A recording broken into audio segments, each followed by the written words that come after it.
é até para você falar com o povo e tu fala no manto. Tu fez assim, ó. Paz do Senhor Jesus, igreja. Oh, glória, que alegria, que alegria. Nós já estamos na segunda jornada, né? Segundo culto desse dia. E que bom, porque a gente não se sente esgotado, mas se sente renovado, né?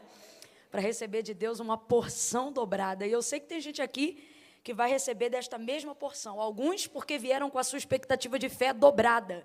E outros porque são mais crentes do que eu e ficaram para o segundo culto. Deus abençoe a vida de cada um de vocês. Abra comigo a sua Bíblia no livro do Gênesis, capítulo de número 1. Gênesis, capítulo de número 1. Glória a Deus. Como é bom estar aqui. Oh, aleluia. Versos de número 30 e 31 de Gênesis, capítulo 1. Oh, aleluia. Glória a Jesus. Quem achou pode dar um amém? Amém. Maravilha, diz assim o texto sagrado. E a todos os animais da terra, e a todas as aves do céu, e a todos os seres viventes que se arrastam sobre a terra, tenho-vos dado todas as ervas verdes como mantimento, e assim foi. E viu Deus que tudo o que tinha feito era muito bom. E houve tarde e manhã do sexto dia. Assim, os céus e a terra, dê continuidade aí no verso 1 do capítulo 2, foram acabados. E havendo Deus acabado no sétimo dia a obra que fizera, descansou nesse dia de toda a obra que tinha feito. E abençoou Deus o sétimo dia e o santificou, porque nele descansou de toda a obra da criação que fizera. Somente até aqui você diga amém. Amém. Glória a Deus, amém. Curve a sua cabeça. Levante uma das suas mãos em sinal de súplica, em sinal de rendição. Se humilhe agora debaixo da potente mão do Senhor, em oração. Você consegue fazer isso? Você consegue levantar um sussurro, uma súplica de oração? Pedindo ao Senhor que se revele a você por intermédio da sua palavra nessa noite. Senhor nosso Deus e nosso Pai, eu levanto a minha voz em oração junto com a tua igreja e peço, Senhor, que nessa noite de domingo, onde estamos tão felizes por termos a oportunidade de estarmos diante do teu altar nessa noite, para ouvirmos de ti e recebermos da tua parte uma palavra, Senhor, porque sabemos, como Pedro, que basta uma palavra do Senhor, basta uma palavra para que haja orientação, para que haja direção. Estamos aqui numa noite de domingo, encerrando e já iniciando as primeiras horas dessa semana que se inicia. E queremos a tua direção, queremos o teu respaldo, queremos sair daqui nesta noite direcionados e revestidos pelo poder da tua palavra. Fala conosco, Senhor, abre as mentes, os corações, cativa a nossa atenção, ó Pai, nos favorece com a compreensão do Espírito Santo através das Sagradas Escrituras, abala no nosso interior pelo poder da tua palavra, que é viva, que é eficaz, que penetra até a divisão da alma e do Espírito, juntas e medulas, e é aprovada para discernir as intenções e os pensamentos do coração. Vai tirando toda a distração, alinha-nos no temor que há em ti, glorifica o teu nome pela tua palavra. Nós invocamos a tua ajuda nesta noite, imploramos a revelação da tua palavra nesta noite. Fica conosco e glorifica o teu nome, no nome de Jesus nós oramos assim. Quem concorda diga amém, aleluia. Oh, aleluia, aleluia, glória, oh glória a Jesus, aleluia, aleluia. O livro do Gênesis, ele é um livro que fala do princípio de todas as coisas. Na verdade, Gênesis é exatamente isso, princípio. Só que a gente não pode limitar a compreensão dessa palavra tão pequena, porque ela é muito mais significativa e intensa do que parece. A impressão que nós temos a priori, logo de cara, de primeira, a ideia que a gente tem é que o livro do Gênesis, ele se destina somente a trazer a narrativa de como céus e terra foram criados. Mas, na verdade, isso é um equívoco. Quando o texto se aplica a chamar Gênesis, a fim de que compreendamos que aqui estão inserido o princípio de todas as coisas, isso não fala só da narrativa, de como foi criado, mas isso fala da intenção e da motivação pela qual Deus criou. Então, amplie a ideia conceitual de princípio. E não compreenda princípio, quando você for ler Gênesis, apenas como o começo das coisas, mas a base pela qual as coisas foram criadas. Quais foram os princípios e as principais motivações de Deus para fazer tudo o que foi feito e tudo que está diante dos nossos olhos. O autor da carta aos Hebreus, ele vai falar abertamente sobre isso quando ele diz: porque céus e terra, tudo o que existe e tudo o que há não foi criado por prova aparente do que se vê, mas existem e foram criados pelo poder da sua palavra. Então a palavra de Deus manifestou e trouxe à existência todas as coisas que hoje estão diante de nós e que outrora não existiam. E há um princípio para que isso tenha sido feito. Por exemplo, Deus vai criar primeiro todas as coisas na terra, para só depois então criar o homem. O homem, na verdade, dentro do processo criacionista de Deus, ele está no último lugar da fila. Primeiro Deus vai fazer sol, lua, estrela, firmamento, separação de terra, porção seca, espécies, ervas, animais dos mares, animais selváticos, domésticos, tudo isso que você conhece. E aí o homem, a sua realização e a sua construção vai vir lá no final. Então, quando a gente coloca as coisas numa lista de prioridade, por vermos o homem no final, podemos ser tentados até achar que ele veio depois de todas as coisas, porque não era mais importante do que todas as outras que vieram antes dele. Mas isso também seria um equívoco muito grande, porque o salmista vai salmodiar no Salmo de número 8, e ele vai deixar claro qual é o lugar que o homem ocupa dentro da criação. E este lugar não é o último lugar, mas é o primeiro lugar. Então, ele não apareceu depois porque era menos importante, mas ele só apareceu por último porque ele era tão importante que quando ele chegasse, todas as coisas já deveriam estar prontas para recebê-lo. O homem é o pináculo da criação de Deus. O homem vale mais do que qualquer outra coisa que Deus tenha criado antes dele. No Salmo 8, Davi vai salmodiar e ele vai dizer nesse salmo messiânico que aponta para Cristo, dizendo assim: pouco menor do que os anjos o fizeste, mas de glória o vestiste e o coroaste. Então, a primeira coisa que nós observamos no relato de toda a criação é que pelo poder e pela manifestação da palavra de Deus, todas as coisas foram criadas com uma finalidade. Primeiro, glorificar a Deus. E segundo, dar ao homem poder de governo na terra. Porque assim bem, o homem fazendo isso, Deus será glorificado na sua criação. O próprio Jesus vai falar abertamente sobre isso quando ele fala sobre o nível de importância que o homem tem dentro do contexto de toda a criação. Jesus, por exemplo, vai dizer aos seus discípulos: não cuideis de andar ansiosos por coisa alguma, dizendo o que comeremos e o que beberemos e o que vestiremos. Vosso Pai, complete aí para mim se você está ouvindo, olha o que Jesus vai dizer, gente, vosso Pai que está no céu, de todas essas coisas sabem que vocês necessitam. Se vós, sendo maus, sabeis dar coisas boas aos vossos filhos, que fará o vosso Pai que está no céu? É uma das primeiras vezes que nós vamos ver Cristo nos apresentando e em Cristo recebendo a adoção e o direito de sermos chamados de filhos de Deus.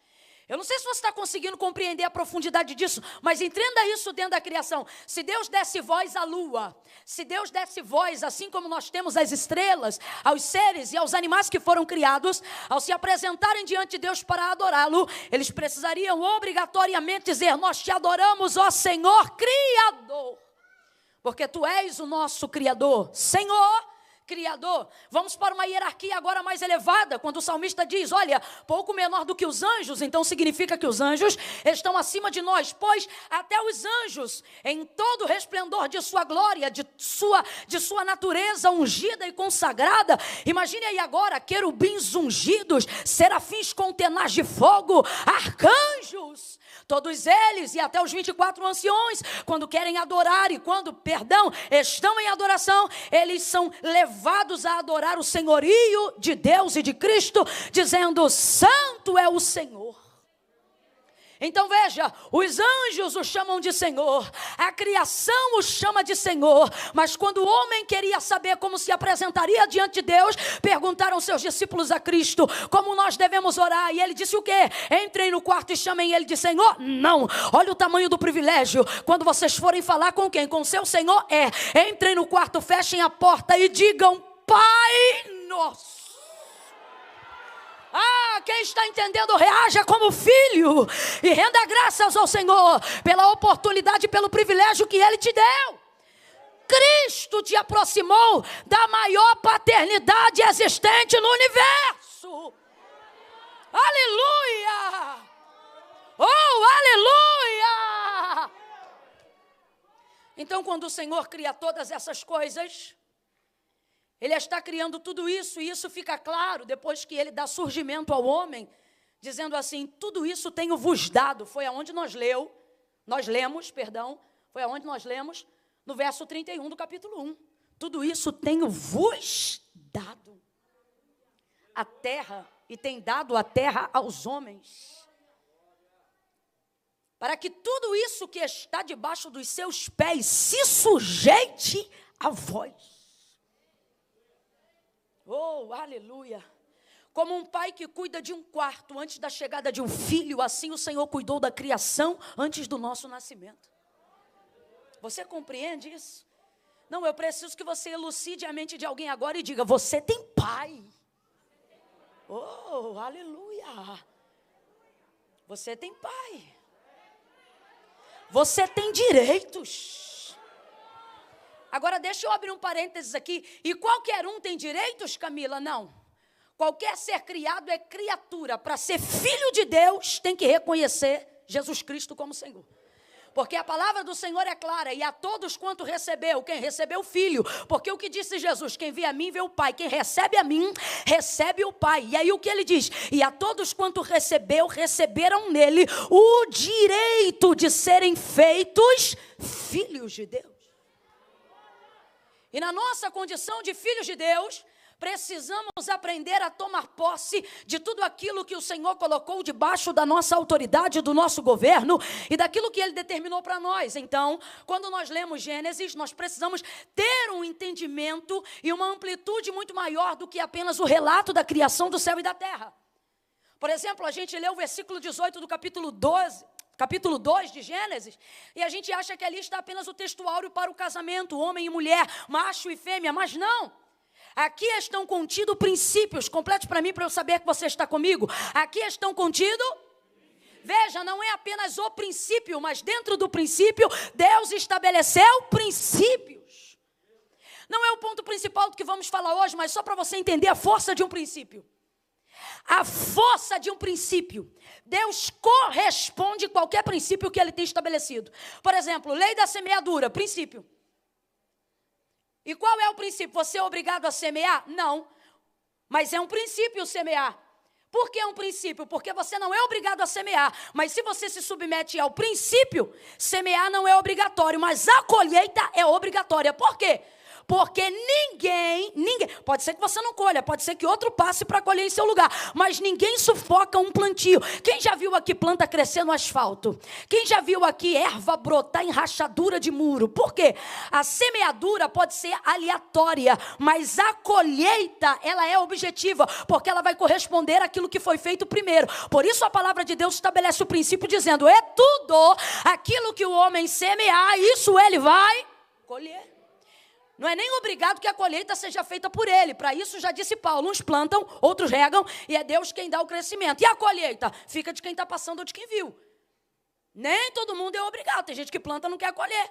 Agora, ninguém ficará, a semeadura não ficará privada da sua frutificação. Se plantou, vai nascer. Isso é um princípio. Agora, vê como é que é a força de um princípio. O estabelecimento de um princípio não precisa de fé para a execução. Ah, não. Nem vou jogar isso aqui no chão, que eu joguei mais cedo, rapaz. A igreja fez assim. Eu falei, meu Deus, não é gente, não, é um casaco. Ó, foi isso mesmo que você ouviu. Quando você segue o princípio de Deus, quando você segue um princípio de Deus, O princípio corresponde ele mesmo. Que é isso? A palavra. Só um outro exemplo para a gente entender o que é a força de um princípio. Por que, Camila, você está massificando os princípios? Porque tem gente que tem uma fé emocional, tem unção, tem força para ir para monte, tem força para orar, mas não se submete aos princípios. Aí não adianta orar, irmão, não adianta jejuar, porque Deus não quebra princípio para cumprir promessa. Mas se você seguir o princípio, a promessa corre atrás de você até te alcançar. Gênesis capítulo de número 1, como é que começa o livro do princípio? Começa dizendo: no princípio a terra era sem forma e vazia, não tinha nada. E o Espírito de Deus, não é de Satanás nem das trevas não, é o Espírito de Deus, completa aí, o Espírito de Deus se movia sobre a face das águas ou sobre o abismo das trevas. Duas lições: não há lugar, primeira, não há lugar que o Espírito de Deus não entre. Isso aqui cumpre o Salmo número 29, do Senhor é a terra, a sua plenitude, o mundo e todos aqueles que nele habitam. Segunda coisa, o Espírito de Deus se movia, mas não fazia, porque o Espírito só corresponde a uma coisa: palavra. Não, veja bem, eu não estou falando que é o Espírito do demônio, não. O texto é claro, o Espírito de Deus. O Espírito de Deus tem poder para fazer o que quiser, sim ou não? Sim ou não? Sim, mas ele só corresponde a um comando, e esse comando é a palavra. O Espírito de Deus se move, mas não cria sol. O Espírito de Deus se move, mas não faz lua. O Espírito de Deus se move, mas não segura as águas no firmamento. O Espírito de Deus se move, mas não separa luz e trevas. O Espírito de Deus se move, mas não entra no processo da criação de Deus. Por quê? Porque está se movendo. E tudo aquilo que se move sem direção só se move. Agora, veja o texto é claro e diz assim: e disse Deus.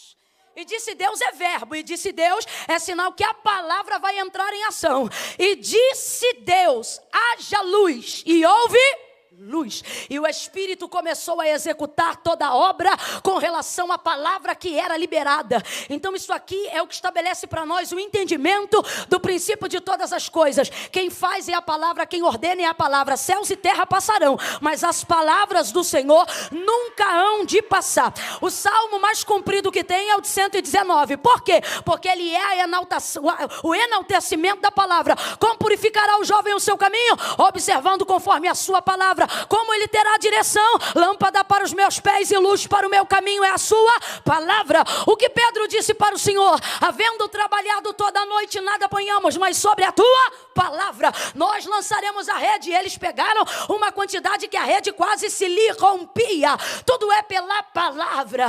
Tudo é pela palavra. Então o que é a palavra? A palavra é a direção, e é o princípio, e é o norte, e é o rumo, e é o estabelecimento de todas as coisas. Escute isso, a Bíblia diz que a fé vem pelo ouvir, e o ouvir da palavra. Primeiro você aprende o princípio, e o princípio vai gerar fé em você. Não, eu vou provar isso aqui nessa noite. Olha, eu não, a palavra. Olha no livro do Gênesis capítulo 1. Quando a palavra de Deus diz: e disse Deus haja luz, quem foi que disse amém? Fala, quem foi? Quem foi que disse eu concordo? Quem foi que disse tá ligado, terra? Quem foi que disse assim seja? Quem foi que disse eu creio? Então não se escandalize, apenas leia o que está escrito. Não há manifestação presente de fé no processo da criação de Deus. Por quê? Deus não dependeu da fé de ninguém para fazer o que Ele fez. E por que não? Porque Ele está fazendo pelo poder da sua. Vem, pelo poder da sua. Você diz: Camila, eu não tenho fé, porque ainda não se saciou de palavra o suficiente. Por que não, Camila? Porque se tu tiveres fé primeiro, para ter palavra depois, tu demorarás a crer. Mas se tu guardará a palavra, é impossível que tu não creia. É impossível que o Senhor não corresponda ao princípio. Você não vê manifestação de fé no processo da criação de Deus. Mas você vê que tudo foi criado. Por quê? Porque não faltou palavra. Não inverta o processo e a ordem das coisas. Você não pode ter primeiro fé para depois ter palavra. Você precisa primeiro ouvir a palavra, e então você terá fé. Nessa tarde nós ministramos aqui, obviamente, um outro capítulo, mas eu falei sobre ter uma fé fria. E o que é ter uma fé fria? Porque existem alguns momentos que você vai precisar ter uma fé fria. O que é uma fé fria? Uma fé que não sente. Porque sua fé não pode trafegar, andar de acordo com as suas emoções. Porque fé não foi feita para sentir, foi feita para saber. Entenda isso a grosso modo. Fé não sente, fé sabe. É por isso que mesmo quando não sente, a gente continua profetizando. Porque a gente não profetiza de acordo com o que a gente vê. A gente profetiza de acordo com o que a gente ouve. A gente não profetiza de acordo com o que a gente sente. A gente profetiza de acordo com o que a gente sabe. Isso é fé. Isso é fé. Eu glorifico a Deus que Spurgeon um dia disse que a Bíblia de alguém despedaçando significa que ele nunca vai despedaçar. Então, a palavra do Senhor é que vai orientar todas as coisas. Lembra de Ezequiel, no capítulo de número 37? O Senhor diz para ele acerca do vale de ossos que estavam cheios, o vale que estava cheio de ossos sequíssimos. E diz para ele, filho do homem, poderão viver esses ossos? Ezequiel não vai responder igual um crente sentimental. Eu acho, eu sinto, porque no vale a gente não sente nada. Só medo. Filho do homem, poderão viver esses ossos? Eu não sei, Senhor Jeová, mas tu sabes. Aí olha isso. Então profetiza. E Ezequiel começou a profetizar? Não, porque ele não sabia o que ia profetizar. Então o Senhor começou a dizer para ele, profetize assim, filho do homem. E começou a soprar no ouvido dele. Começou a dizer para ele, diga assim, vento do Espírito. Aí ele dizia, vento do Espírito, sopra dos quatro cantos. Por quê? Porque quem executa a palavra é o Espírito. Mas o Espírito só obedece o comando da... Então primeiro vem o Espírito. E se há Espírito, é necessário que haja... Aí ele diz, vento dos quatro cantos, sopra sobre este vale, sopra sobre este vale. Qual é a palavra, Jeová? Aí ele diz, diga, ossos secos. E Ezequiel repetia, ossos secos, que haja em vós espírito de vida. E cada osso começou a se juntar a seu osso. E o texto diz que houve um barulho grande no meio da visão daquele vale. E o Senhor não parava de falar. E Ezequiel não parava de repetir. Deus está dizendo, eu não preciso que você tenha uma revelação nova. Eu só preciso que tu creia num princípio da palavra. E ele dizia, juntem-se os ossos. E cada osso se juntava ao seu osso. E ele disse, agora eu profetizo carne, eu profetizo nervo, eu profetizo músculo, eu profetizo vida. E o Senhor levantou um poderoso e um numeroso exército no meio daquele vale. Primeiro soprou o Espírito e então foi profetizada a palavra. E levantou-se um exército poderoso. E Ezequiel não inventou nada, só falou o que Deus mandava. Volta para o Gênesis. Há um princípio estabelecido aqui. Poeticamente a gente até quer usar desse direito. E de uma fé muito sensorial, a gente quer dizer assim, porque Deus trará à existência coisas que não existem. Mas depois de Gênesis 1, sabe quando Deus fez isso de novo? Nunca mais. Nunca mais, Camila, nunca mais. Não há absolutamente a reprodução de nenhum texto, seja nos atos miraculosos do próprio Deus com o povo no deserto, sejam dos profetas no Antigo Testamento, ou seja do próprio Filho de Jesus Cristo na ministração da Nova Aliança. Você não vai ver mais Deus trazendo à existência o nada, do nada, não. Dali para frente ele só vai trabalhar com matéria-prima. Até a construção do próprio homem. A luz pode ter vindo do nada, mas o homem veio do pó da terra, daquilo que Deus já havia criado. E assim são todos os milagres sequenciais do Antigo Testamento, entrando no Novo Testamento. Por quê? Porque isso cumpre um segundo princípio. Quem ainda está comigo, diga amém. O princípio de que Deus já criou tudo o que a gente precisa. Porque a leitura que você fez comigo do verso 30 e 31 foi exatamente essa. E a todos os seres da terra, todas as aves do céu, todos os seres viventes, tudo que se arrasta sobre toda a terra, tenho-vos dado todas as ervas verdes como mantimento, e assim foi. E viu Deus que tudo, diga comigo, tudo. Diga bem forte, tudo. Tudo quanto tinha feito era muito bom. Ele entregou tudo, ele fez tudo. Tudo que a gente precisa, tudo que a gente deseja, tudo que é o suficiente para que daqui para frente possamos viver coisas novas e extraordinárias a partir daquilo que já foi criado, a partir daquilo que já foi feito. E por que que nisto está estabelecido o segundo princípio? E eu vou dizer isso aqui para que você entenda. Porque não há nada que você queira que você não possa ter. Não, se você pegar isso aqui, o que Deus está dizendo depois de haver criado tudo, guarde isso. Todos os outros milagres que você conhece como extraordinário, Antigo Testamento e Novo Testamento, todos eles partiram do princípio de uma matéria-prima já existente que Deus criara. Inclusive, você não vai ver Jesus operando milagres sem utilizar uma matéria-prima já existente. Não vai ver, porque criação você só vê em Gênesis 1. O vinho das bodas de Caná, primeiro milagre, veio do nada? Veio da onde? Da água. A cura do cego de João 9, de nascença, veio do nada? Veio da onde? Do lodo, do barro, da mistura da saliva com o pó da terra. A multiplicação do azeite da viúva veio do nada? Veio da onde? Do restinho de azeite que ainda sobrava na botija. A multiplicação dos pães e dos peixes em Mateus 14 veio do nada? Veio da onde? Dos 5 pães e 2 peixinhos que o menino veio trazer.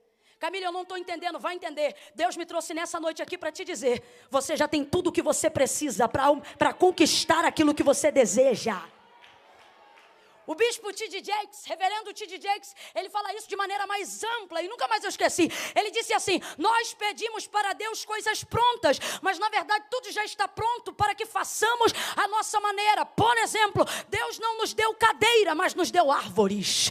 Deus não nos deu mesas, mas nos deu troncos. Você está entendendo o que Deus está falando? Olhe para quem está ao seu lado e diga: você tem 1000 possibilidades. Não, fala isso, você tem 1000 possibilidades. Você entrou hoje aqui se sentindo um nada, um ninguém, achando que a pandemia te neutralizou, achando que você perdeu coisas que são irrestituíveis, mas Deus te trouxe hoje aqui para te lembrar: eu já fiz tudo o que você precisa para conquistar tudo o que você deseja. Camille, como eu faço para manifestar isso? Lembre-se dos princípios. E quais são? Suscite-os pelo poder da sua palavra. Palavra. Terceiro princípio: a compreensão de que tudo que Deus faz é bom. Vamos lá, completa com força. Tudo que Deus faz é bom. Tudo que Deus faz é bom. Você tem que colocar isso na sua cabeça para fazer as coisas darem certo. Se você não colocar isso na sua cabeça, você vai ter todas as ferramentas certas, mas vai continuar usando tudo errado. Esse é um princípio que você não pode esquecer. Um princípio permanente, intrínseco do caráter de Deus. Não diz Deus está bom, diz Deus é bom. Deus é bom. Camila, se esse Deus é tão bom, por que me acontecem coisas ruins? Pelo que diz a palavra: do que se queixa o homem? Das suas próprias concupiscências. As coisas que não estão dando certo, sejamos sinceros, ou foi por causa das suas escolhas, ou foi pelas escolhas de alguém a quem você delegou poder para decidir por você. Não, Camila, mas o que está acontecendo não é problema meu, é problema do governo. E quem instituiu a autoridade para eles? Quem deu a eles a governabilidade da sua vida? Não foi o seu voto? Não foi o voto da massa? Isso precisa ser compreendido de uma maneira geral. Mas por saber que Deus tem poder de resolver tudo, a gente quer colocar na mão dele, na conta dele, todas as decisões erradas que nós tomamos. Não é porque ele é um pai bondoso que ele fará de você um filho mimado.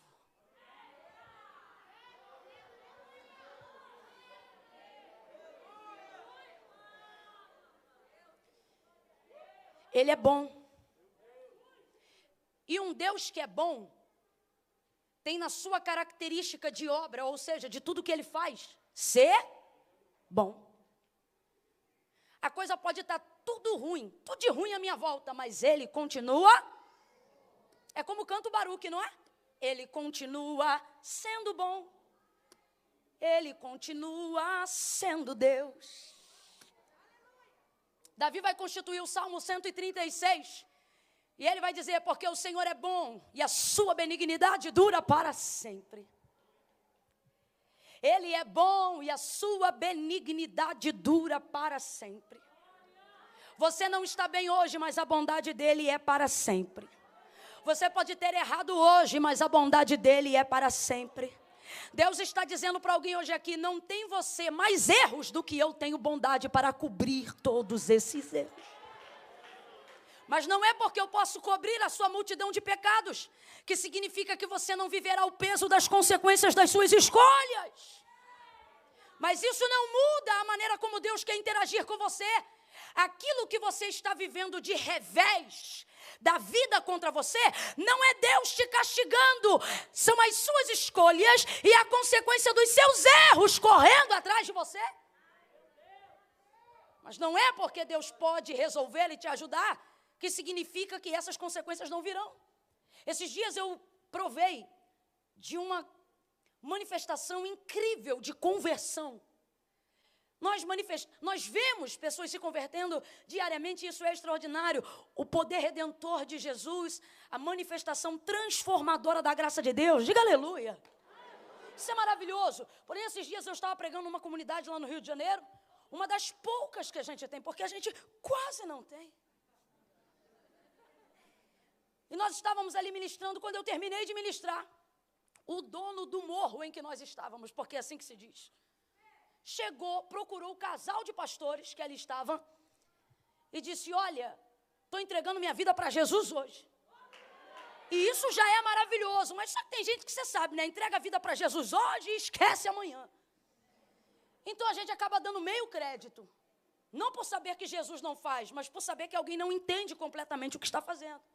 Só que ele entendeu, e a maior prova que eu tive foi porque ele disse assim para o casal de pastores, me ajude, por favor. E aí o casal de pastores disseram, nós vamos te ajudar no que você precisar. Ele disse, eu preciso que vocês me levem agora à polícia. Ele disse, porque eu vou me entregar e não quero fazer isso sozinho.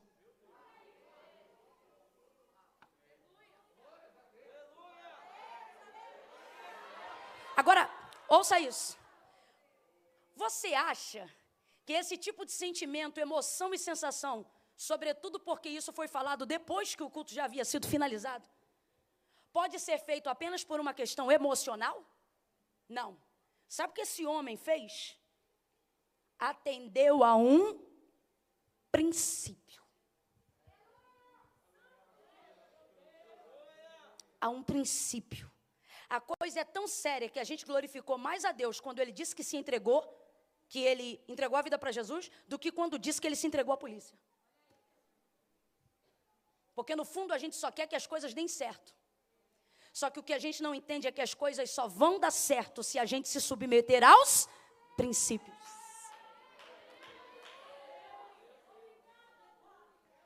Precisamos entender que as coisas podem não estar boas para a gente, mas mesmo assim nós vamos encará-las, porque Deus é bom com a gente. Enquanto Deus está trabalhando na nossa vida, Ele manifesta toda a sua bondade. Por exemplo, durante todo o processo da criação, no capítulo de número 1 do livro do Gênesis, vou contar aqui, olha, 1, 2, 3, 4, 5 vezes. 5 vezes. Durante 5 vezes, no relato da história da criação, que Deus está confiando a Moisés, Deus vai constatar como ele se sente enquanto cria. E o que ele determina sobre aquilo que ele está criando. Depois da primeira etapa concluída da criação, o Senhor olha para a primeira etapa, nós estamos falando de parte do processo. Grave bem essa palavra, parte, eu estou dizendo? Apenas na primeira parte da etapa do processo da criação, Deus olha e Moisés escreve segundo o relato que Deus lhe deu, dizendo, e viu Deus que isso era bom. Nós vamos ver a repetição dessa frase pelo menos 5 vezes. Quantas vezes, gente? Porque ela vai se repetir ao término do final de cada dia, no processo da etapa da criação. Fazia um pouco e Deus concluía. E viu Deus que isso era? Fazia mais um pouco e ele atestava. E viu Deus que isso era? Mais um pouco, mais uma parte. Vem comigo, mais uma. Sem preguiça, mais uma. E viu Deus que isso era? Vamos repetir 5 vezes. Viu Deus que isso era? Viu Deus que isso era? Era. Só que isso era só na parte.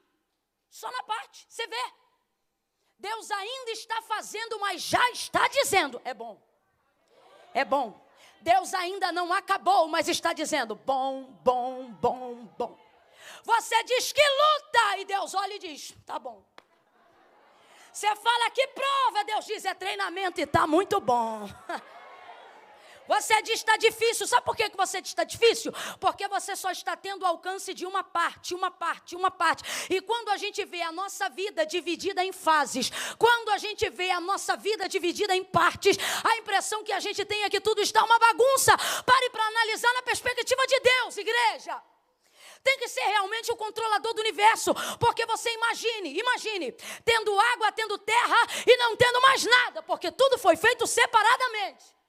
Imagine, tem água, tem terra, ou seja, não tem um pássaro voando, não tem uma erva crescendo, não tem uma chuva regando, não tem uma pessoa andando, é um breu. Mas Deus está olhando e está dizendo, bom, não, analise pela perspectiva de Deus. Analise pela perspectiva de Deus. Você vê o céu, vê o firmamento. Vê a separação, luz e trevas, vê sol, vê lua, mas não tem um ser vivo, não tem uma erva brotando, não tem um passarinho voando. Mas Deus termina essa parte e diz, bom. É porque você olha daqui, aí você vê uma parte feita, a outra não feita. Você vê uma coisa adiantada e outra, tu tens a sensação de que está atrasada. E você diz, isso está uma luta, mas no final do dia, quando você deita na cama, Deus diz, tá bom. Porque você só tem perspectiva do que Deus está concluindo em parte. Mas por que ao término de cada parte do processo da criação, Deus diz bom? Porque segundo o conjunto do que Ele já criou para concluir na sua cabeça, tudo está se encaixando perfeitamente. Então Ele não precisa ver terminado para dizer bom. Enquanto Ele faz, Ele já diz bom. Quem está entendendo o que Deus está dizendo aqui? Deus trouxe gente hoje aqui para dizer, você acha que não está bom porque ainda não viu a conclusão do meu trabalho, mas quando você ver a conclusão do meu trabalho, vai constatar a mesma coisa que eu constatei. Mas você, enquanto não pode dizer é bom, faça como Jó, traga a mão na tua boca, ou então peça como Davi, um guarda para vigiar na tua língua. Por quê? Porque você está querendo pontuar numa história que você não é autor. Deus te trouxe hoje aqui para te dizer, segura a tua língua.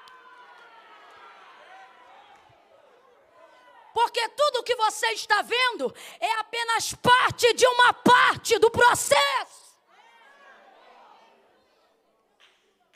Agora que você já está entendendo que está dentro do processo, você vai entender o 4º princípio. Qual, Camila? Mesmo que eu não esteja vendo a conclusão do projeto, eu vou descansar. Por quê? Sei quem é o arquiteto que começou. Camila, quem foi? Oscar Niemeyer? É muito bom, o cara é bom também. Deixou um legado aí. Mas só que esse aqui é o melhor de todos. Porque eu tenho certeza que se você entrar no estúdio de Oscar Niemeyer, que agora já não está mais entre nós, vai ter ali projetos que ele começou, que ele desenhou, mas outro vai ter que fazer, porque ele não pôde concluir. Mas esse aqui, eu ouso dizer algo aqui que só quem gosta de mistério vai entender. Eu ouso dizer que esse arquiteto aqui, antes de começar a planta no início, já começa no fim de trás para frente. Porque Ele já visita o fim das coisas antes de esboçar o começo. Camila, não entendi porque não sou de mistério. Vai entender, Deus está dizendo, antes de chegar no começo, você tem que entender que eu já desenhei teu fim. Quando eu começo a fazer algo na tua vida, eu não estou começando pelo começo. Você está vendo o começo, mas eu já concluí a história. Antes de você começar a ver o início dela. Você está vendo o início, mas Deus já viu o fim. Levanta a mão que eu estou sentindo graça e a autoridade de Deus para liberar isso para o teu coração. O arquiteto perfeito e fiel do universo me trouxe nesta noite para te dizer: eu sou o alfa e o ômega. Eu sou o primeiro e o último. Eu começo e eu termino. Porque aquele que começou a boa obra é fiel. Ele é fiel. Para concluir, para aperfeiçoar, para terminar. Levanta a mão direita para o céu e diga: meu Deus é fiel. Meu engenheiro é fiel. Meu arquiteto é fiel. Levanta a mão e diga: o mestre de obra que começou minha construção é fiel. Ele é fiel, ele é fiel.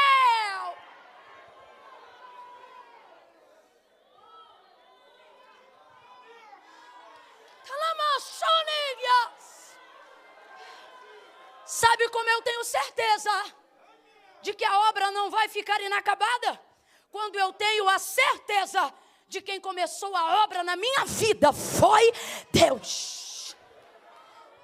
E quando tu duvidares de que foi Deus, comece a se lembrar de que só Ele podia ter perdoado o pecado que você cometeu, de que só Ele poderia ter te tirado da cocaína que você usava, de que só Ele poderia ter te curado da pornografia que você vivia. Comece a se lembrar que só Ele podia ter transformado a tua mente no nível que transformou. Camila, mas eu ainda não estou como gostaria, mas também já não é mais nem de longe a pessoa que foi um dia. Quando você se lembrar disso, você vai se lembrar que quem começou foi Deus. Quem começou foi Deus. Quem me tirou do medo do escuro foi Deus. Quem me tirou das garras de Satanás foi Deus. Quem me livrou do alcoolismo foi Deus. Quem me arrancou do baile funk foi Deus. Quem me ensinou a viver em santidade foi Deus. Então quando eu duvidar,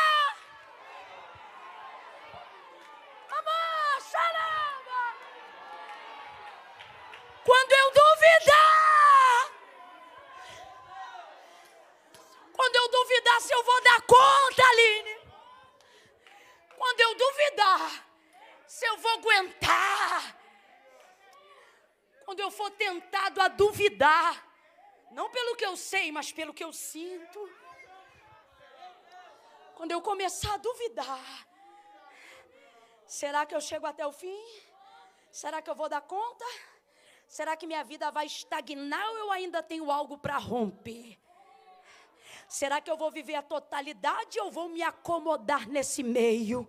Sabe o que eu acho maravilhoso? É que Deus poderia dizer assim: eu sou o alfa, o beta e o ômega. Isso manifestaria com clareza: eu estou no começo, no meio e no fim. Mas não é o que está escrito. O texto é claro e ele só se dirige em princípio e fim. Ele diz: eu sou o alfa, começo, e o ômega, o último.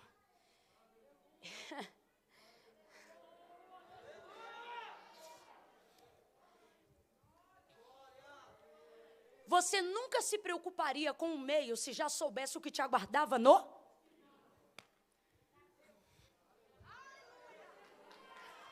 Mas ali no meio do processo, na parte da construção, a gente se vê alienado, preocupado. Se esquece do início, porque já está muito próximo do fim, mas também não a ponto de chegar. E a gente chama esse lugar tenso, de meio. É a parte mais difícil da vida do cristão. Só que o Senhor está dizendo: por que tu te preocupas tanto com o meio? Se eu já te garanti um bom? Quando é que é bom a gente assistir um filme que a gente já viu? Só quando a gente não se lembra mais quando acaba. Sim ou não? Sim ou não? Porque enquanto você se lembrar, enquanto o raio do filme acaba, não tens prazer de ver de novo, porque tu já sabe quando vai acabar. Ainda mais se morrer alguém que tu gosta. Você não quer que morra de novo. Você diz, vou nem ver, que eu já sei que fulano morre no final. O Senhor está dizendo, ei, eu não me manifesto toda hora no meio, enquanto eu estou trabalhando. Não que eu não esteja trabalhando, mas é porque eu já te dei a garantia do fim. Para quê? Para que você possa suportar e se alegrar no meio.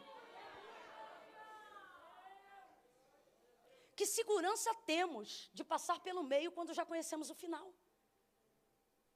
E eu acho lindo porque a Bíblia fala acerca da construção de Deus, dizendo exatamente Ele como perfeito arquiteto do universo.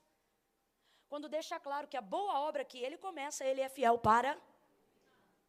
A palavra do Senhor também nos orienta e ela diz assim, melhor é o fim das coisas do que o início delas. Quinto e último princípio, eu encerro aqui no verso 31. Quando o texto diz assim, e viu Deus que tudo, agora não é mais parte, igreja, agora é?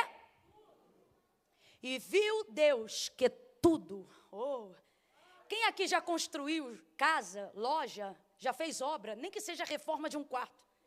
E na hora que começa no processo, tem dia que tu não aguenta mais ver massa, a vontade é jogar o pedreiro pela janela. Até porque ele diz que vai durar 7 dias e dura 15. Vai dando uma agonia na gente, uma algeriza, porque a fase do processo inconclusivo é muito estressante. Agora, quem aqui já se agrada daquela outra parte, que é quando a obra já está praticamente toda pronta e você só escolhe os detalhes de acabamento, é a melhor hora da construção. Você escolhe o mármore da pia que você quer, a pastilha que você quer. Agora você não lida com o grosso, agora você só lida com a beleza da casa. Agora pare para analisar na perspectiva de Deus. Tem gente que faz uma obra tão boa, tão boa, tão boa, não sei se tem pedreiro bom assim aqui em São Paulo, que tem cabra que é tão bom no alinhamento, na alvenaria, que quando a obra ainda não está pronta, tu já olha e diz, eita obra bonita. O muro é reto, o tijolo está alinhado, o embolso, parece até que não precisa nem jogar massa, mete a tinta.